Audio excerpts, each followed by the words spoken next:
So if I'm not mistaken, I believe this is the only title this year at this festival that has been acquired by Netflix. And I think that says a lot about it. So let's get into my review of the new film. There is someone inside your house.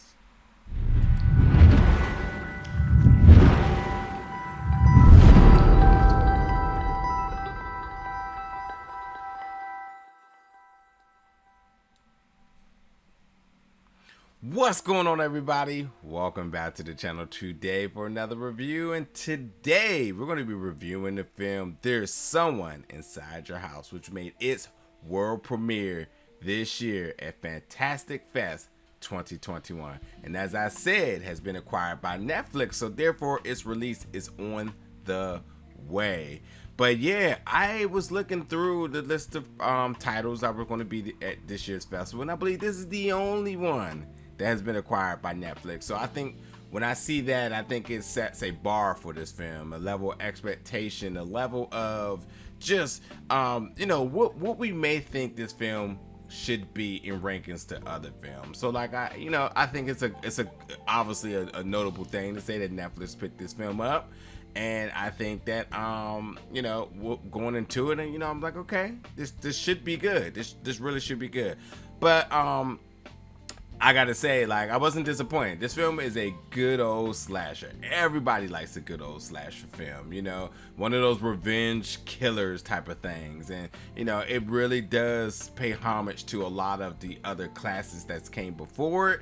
And as always, most of these films are pretty basic in the sense of what the story is trying to tell. Revenge because of this and that, and etc. So like, this film really wasn't unlike anything I haven't seen before, but I will say it still was a little bit refreshing because it did, again, I feel like it pulled inspiration from different directions and all came together to kind of give it its own unique feel. But this film, you have this young high school girl, Makani Young, who's played by Sydney Park.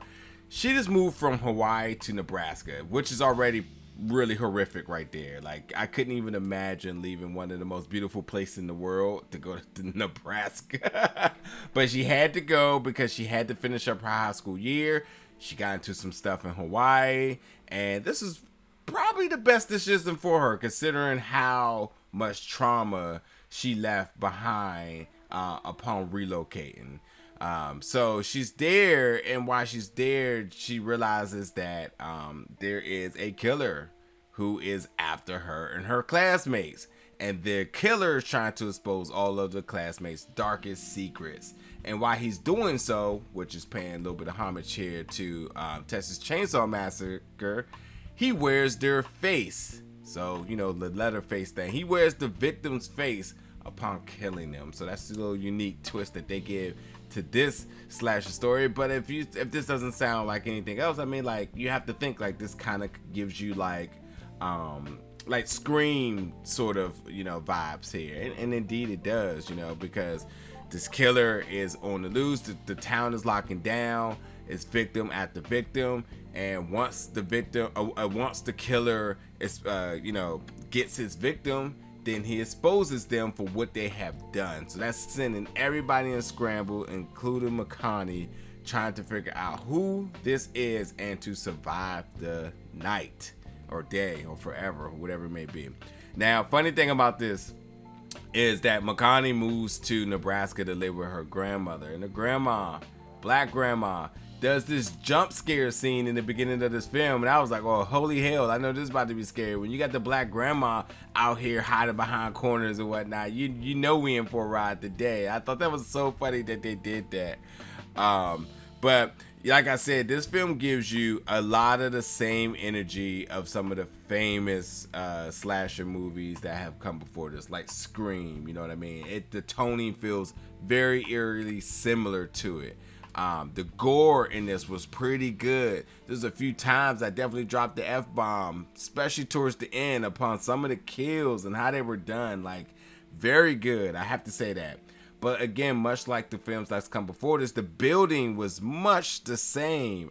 You're in the beginning, you're trying to figure out, you're exposed to the killer very early in the beginning, then you're trying to figure out potentially who it could be.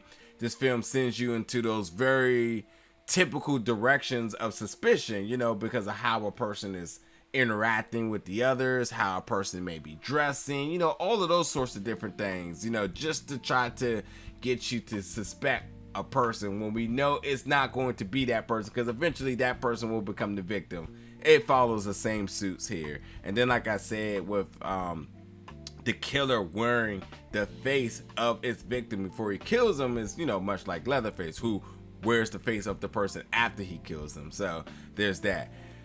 This film is not at all relentless. It's not straight gore and just, you know, killing and brutality. It's very slow paced, so slow paced, and you know, it picks its moments when it wants the killer to claim his victim, by meaning that a lot of this is really predicated around high school drama. You know, you're talking about sex, drugs, all of that stuff. You know, the high school typical drama stuff.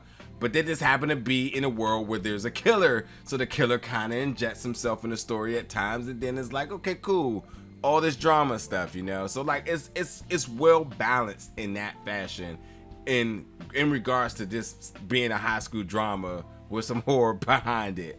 And then I think that when you talk about the character Makani, you start to learn a lot about her past, about the trauma she's dealt with like the hazing and punishment, and then ultimately now using that in terms of survival. Like, you feel sympathetic for her, but like, I don't feel like I constantly felt sympathetic for her. I felt like when they highlighted her story, I was like, damn, that's messed up. But then it's kind of like, well, yeah, it's still, you know, it's still really about survival, regardless of who you are, regardless of where you came from, because this killer is going after any and everybody. So the reason I bring that up is because, like, I never felt that really emotionally connected with our main character here to add that extra level of like horror to it. Because that's, again, as I say all the time, you really feel a more sense of horror in the film when you actually feel sorry or sympathetic for your main character. And I never really constantly felt that way about this character. But it's okay. I feel like it did not take away from the film. By no means is this film terrible. I think this movie is just very cliche, and I feel like the audience is, you know, again, for our teenage crew. But overall, you know, the movie was enjoyable. It got through in the sense of like, okay, they accomplished what they wanted to tell here, and that's that. However, there's one major thing I gotta say about this film, and I don't know if I've ever said this about a film, but this film seriously needed a stinger. I feel like the conclusion was so underwhelming that we needed to have a sense of what potentially may be next and how this is all playing out and whatnot. You know, like on screen where we knew who the whole thing with Duffy and whatnot. That's sort of like a, you know, a stinger in its own. This film, and it's not that it's about like who the killer is and whatnot, because that's all shown and his motives are explained.